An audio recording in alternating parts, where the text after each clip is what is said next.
Ya, sanibona. Before ngikhulume ngale nto engizokhuluma ngayo, angiqale ngokuthi uma ngabe uwumuntu ongathandi iy'ndaba zabantu, phuma la. Uma ngabe futhi uwumuntu ongathandi ukulalela abanye abantu bekhuluma ngey'ndaba zabantu, phuma la. Ngoba la siyahleba, asilawuleki-ke futhi, uyabona nje. Noma ungasivulela izwi lenkosi, mase sihleba sizwa kwakuzwa, uyabo. Nina-ke abanye-ke abafuna-ke iy'ndaba zabantu, ake nilaleleni-ke lana. Angithi niyakhumbula-ke ukuthi the last video I did about Ambassador Nathi Mthethwa, the late Nathi Mthethwa, umzimba bekuthiwa uzobuya kulona leli sonto eliphilayo. Ubuyile-ke nangempela umzimba, kunamavidiyo kaphostiwe laphayana ko-channel bawo SABC, eNCA, obani, Africa News, wathi bephosta-ke bekhombisa ukuthi hhayi ngempela umzimba ufikile. Asithi nje sibone ibhokisi ngoba phela sona ifamily. So sesiyathemba nje ukuthi vele umzimba ukhona laphayana. Uthe uma ufika-ke e-airport umzimba kwase kuthiwa uhanjisiwe wayojikiswa laphayana kwi-statue sikaShaka. Mhlawumbe uyayibuza-ke ukuthi hawu, isidumbu siyojikiswa kwi-statue sikaShaka ngobani? Babe sebeyachaza-ke bachaze kanje bathi khumbula phela ukuthi uNathi wakamthethwa, akayena nje umthethwanyana, umthetho lo mthethwa lo okuyifamily okuyiyona eyakhulisa uShaka esamncanyane. Namkhumbula ngithi kade sibuka iShaka iLembe, uNyambose, uyabona, angithi uyambona uNyambose. uNyambose uhlobene noNathi Mthethwa. So uNathi Mthethwa shothi nje kona kuyenza isense, kodwa-ke kushuthi kuwumthetho ukuthi uma ngabe uphuma kuleya family udluliswa laphayana, uyabona. Ezinye izinto yazi ezizenzayo ezabantu abaphilayo, I'm sure abantu abangalezweni lamathonga baye basibuke nje banikile amakhanda, ngoba uma usuyicabangisisa kahle lento useshonile uNathi Mthethwa, meaning ukuthi chances are usehlangene nabo Shaka, uyabona leyo, ngoba bonke sebengali. Niyayizwa lento engishoyo, okusho ukuthi uNathi Mthethwa vele sebey'chilele laphayana noShaka, bayayixoxela, baya-catch up, uyabo. Manje thina la emhlabeni sithatha isidumbu sikaNathi siyosijikisa kwi-statue sikaShaka. Niyangizwa kahle, kodwa-ke hhayi, mhlampe kungazi nje kwami, yabo. So-ke bese bethi-ke umngcwabo kaNathi Mthethwa uzoba kusasa ngesonto. Bathi i-reason yaloko ingoba engazi ukuthi umndeni usonta khona laphayana esontweni lasekuphakameni abangenzi imicimbi ngoMgqibelo. Ngicabanga ukuthi abantu abaningi bethu bayazi ngoba nomakhelwane, umuntu othile, umngani wakho, la ko-social media kuhlezi kukhulunywa ukuthi abayenzi imicimbi, abantu abasonto ekuphakameni abayenzi imicimbi ngoMgqibelo, abangcwabi futhi ngoMgqibelo, konke baye bakwenze ngesonto. Engazi ukuthi-ke naye uzobekwa ngesonto. Umndeni-ke wakaNathi, umndeni wakaMthethwa uthi uyabonga kakhulu ukusebenzisana kahle nonkosikazi kaNathi, ngoba bathi laphayana eFrance, ngoba phela ifamily ihambile yaye eFrance. Bathi uma befika eFrance ba-realize ukuthi hhayi maningi ama-challenges abahlangabezana nawo. Phezu kwalawo ma-challenges bebe nento yokuthi ulimo belungazwani kahle, ngoba phela nabo bayiphumela eSouth Africa, Zulu ne-English kwavele kwangahlangana kahle, yabo.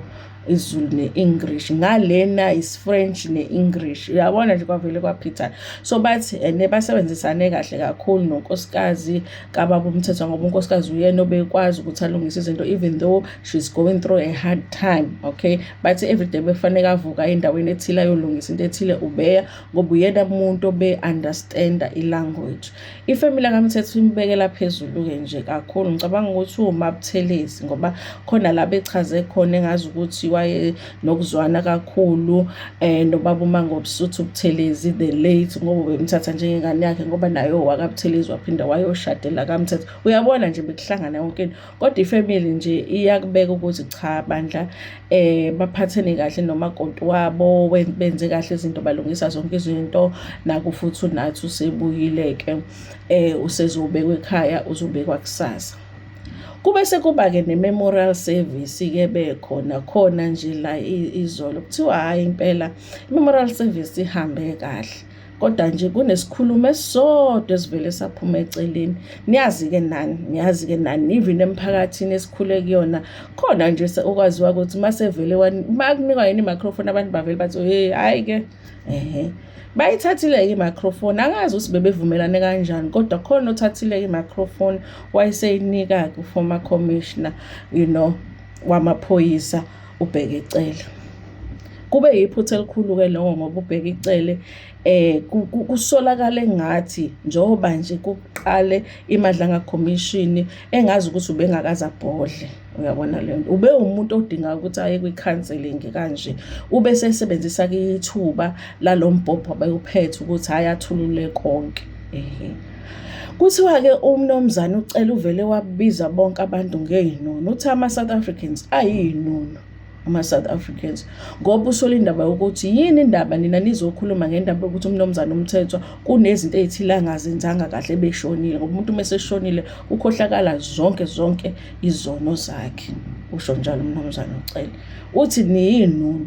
Uze wabiza abafundisi, wathi abafundisi abahambe bagibele entabeni bayokhuleka. Uyabona, inkinga yami-ke mina nale speech sikaBabcele ukuthi yindaba abiza abafundisi ukuthi bakhulekela iy'nono, kodwa akayabiza ukuthi zihambe ziyokhulekela i-corruption le yase-South Africa. Yindaba angababiza abafundisi ukuthi bagibele entabeni bayokhulekela le looting abayiluthile laphayana esibhedlela saseThembisa, allegedly. Hayi, kodwa-ke uma uyi-South African nokwazi ukuthi according to umnumzane uCele uyinono nje, uyinono. Laba abangawona-ke amaZulu, inono yini? Ihoho, ihoho. Angazi mina ngilimi zenu, i-monster nge-English. Yes. Kuhamba kanjalo-ke, silinde kona-ke ukuthi ubaba uNathi-ke Mthethwa abekwe kusasa. Kodwa nayi-ke enye information. Kungenzeka ukuthi le information le ayihlangene nendaba kaNathi Mthethwa, kodwa kune-article ebhaliwe laphayana kwi-Sunday World. Bathi kwi-Sunday World, angithi uyambona uMawumela lo okuthiwa uhlobene noRamaphosa, kodwa uRamaphosa uthi akamazi. Uyambona lo? Okay. Kuthiwa le article ibhalwe mhla ka-5 October 2025. Kuthiwa ubenokudonsisana ne-ex yakhe, bedonsisana ngokuthi ubefuna ukuthatha iy'ngane zakhe ahambe nazo aye eDisney World Paris. So ukudonsisana bekuwukuthi u-ex wakhe akafuna athathe ingane, uney'ngane ezinye ey'ningi. Okay, kodwa kule ex unale ngane, so befuna ukuthatha le ngane ahambe nezinye iy'ngane zakhe baye eParis. Ngitshela ukuthi uya kanjani eParis kube kumahliphi kanje la, babhizi bathatha iy'moto zakho, bathatha ama-properties zakho, bathatha wena ufuna ukuya eDisneyland Paris.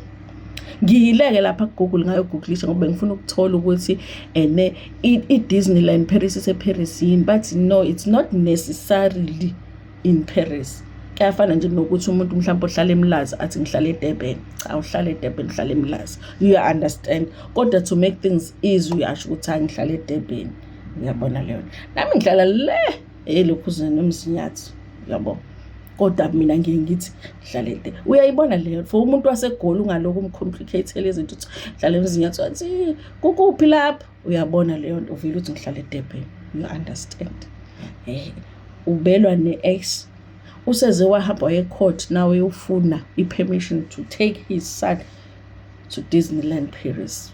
Angazi-ke noma bomthetho bayayazi leyo nto ngoba phela amukho umuntu okufanele aye overseas kulabantu laba, ngoba singaba nenkinga enkulu kakhulu omunye wabanye ngaba overseas. What if sekufika isikhathi sokuthi fanele baye kuMadlanga Commission yena vele angabuyi lapho-ke ko-Paris?